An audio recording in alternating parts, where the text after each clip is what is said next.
आपल्याला सोसायटी मस्त ग्रीनरी मध्येच पाहिजे होती. हो, आपल्याला हवं तसं घर मिळालेलं आहे आणि एवढे दिवस आपण थांबलो, खरंच त्याचं म्हणजे त्याचं चीज झालं एक प्रकारे आपण असं म्हणू शकतो. नो ट्रॅफिक, नो पोल्युशन आणि अगदी जवळ मगरपट्ट्याच्या बॅक साइड ऑफ मगरपट्टा, जिथून आपण वॉकेबल पण जाऊ शकतो आणि म्हणजे मेन रोड पण वॉकेबल आहे, तिथं पण जायला काही प्रॉब्लेम नाही. बॅक साईडला जर आपण गेलो तर त्या साईडलाही प्रॉब्लेम नाहीये. साईडला परत नवीन मॉल येत आहेत, त्याचाही आपल्याला खूप यूज होईल. म्हणजे कुठेच जायची अशी गरज नाहीये. मार्केट साईड करता पण स्कूल पण जवळ आहे.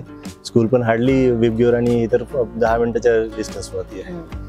आणि जसं तुला मी मगाशी पण म्हणतो की आपल्या इथलं जे फ्लॅट्स आहेत ते खरोखरच एक उत्कृष्ट लोकेशनला आहे आणि तेवढेच त्याची कन्स्ट्रक्शन क्वालिटी आणि कुमारचं जे नाव आहे आणि तेच खूप महत्वाचं आहे या प्रोजेक्ट करता.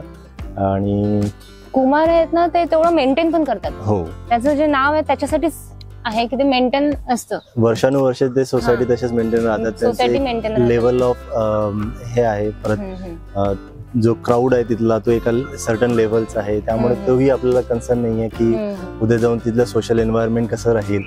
तर everything is as per our requirement. म्हणजे आताच बघ ना तू, आपण आता किती दुपारी 2 वाजता बसलेलो आहे तिथे फक्त पक्ष्यांचे आवाज येतात. सायलेंट वाटते. हो, असं वाटत नाही की आपण हडपसर मध्ये सेंट्रल लोकेशनला बसलेलो आहे, जे की कधीच आपल्याला शक्य नाही. जे की कुठल्याही सोसायटीत जा तिथं इतकं गर्दी आणि आवाज आणि गोंधळ असतो.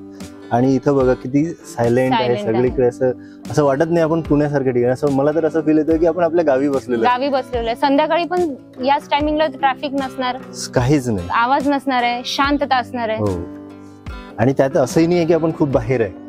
म्हणजे आपण सेंट्रल लोकेशनला आहे आणि विदिन 2 मिनिट्स आपण या मोड मधून स्विच होऊन परत आपल्या ज्या नेसेसिटी आहे त्या करता जाऊ शकतो बाहेर.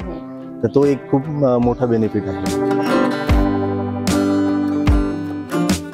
आपल्याला जो प्रोजेक्ट मिळाला तो खरोखरच सगळ्या अँगलने सॅटिस्फॅक्टरी. आपल्याला जे हवं होतं आपल्या घरामध्ये त्या सगळ्या गोष्टी आपल्याला तिथे मिळतात. जसं की एकतर कुमार बिल्डर्सचं जे नाव आहे, त्यांचं रेप्युटेशन आहे, त्यामुळे त्याची जी पुढची जी व्हॅल्युएशन आहे ते ट्रिमंडस वाढणारच आहे. दुसरं म्हणजे त्याची कनेक्टिव्हिटी जी आहे, आपण जर बघितलं तर त्याच्या आजूबाजूला किती सारे ग्रीनरी आहे. त्याची जी रोड टच कनेक्टिव्हिटी आहे, म्हणजे सोलापूर हायवे पासून आपण फक्त 300 मीटर आतमध्ये, जे की आपल्याला पुढे आपल्या मुलांच्या याच्याकरता स्कूलिंग करता किंवा कॉलेज करता तेव्हा जाईल.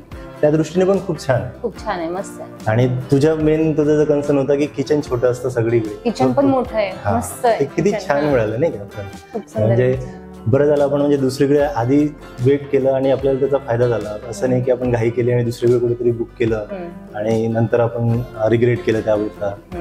सो आपल्याला खूप छान हे मिळालं. आणि आपल्याला विशेष म्हणजे सुरुवातीपासून जी सेल्स टीम आहे त्यांनी पण जे हेल्प केली किंवा त्यांनी आपल्याला जे गायडन्स केलं प्रोजेक्ट बद्दल, ते पण एक अल्टिमेट लेवलचं होतं. आणि इथल्या अम्युनिटीज आणि ह्या पण खूप छान आहेत.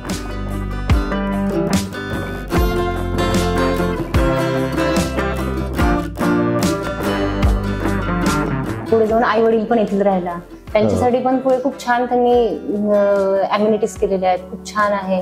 टेरेसवर जे दिलेल्या आहेत फॅसिलिटी दिलेल्या आहेत, टेरेसवर जाऊन एन्जॉय करू शकतात.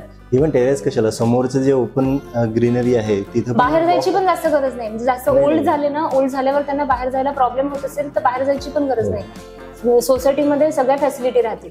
हो, ते पण आहे. आणि एक म्हणजे आपलं विशेष म्हणजे आपल्या जे ग्राउंडच्या मेन गेटच्या बाहेरच जे ओपन लँड आहे कॉर्पोरेशनचं, तिथं जी ग्रीनरी आहे ती पण एक वेल एस्टॅब्लिश्ड आहे. आणि त्यामुळे तिथेही कधी असं वाटणार नाही की आपण कुठेतरी शहराच्या गर्दीमध्ये हरवलेलो आहे, राईट.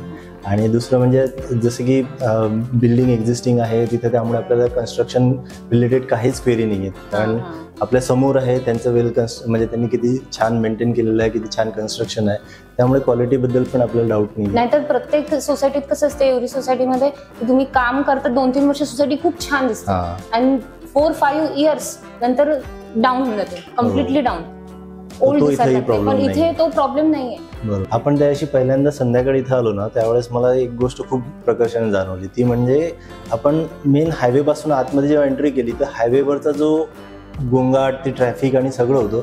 आणि the moment we enter into the area of Kumar Placid, it's like a pin drop silence was there, right? So you never get such an opportunity in heart of the city.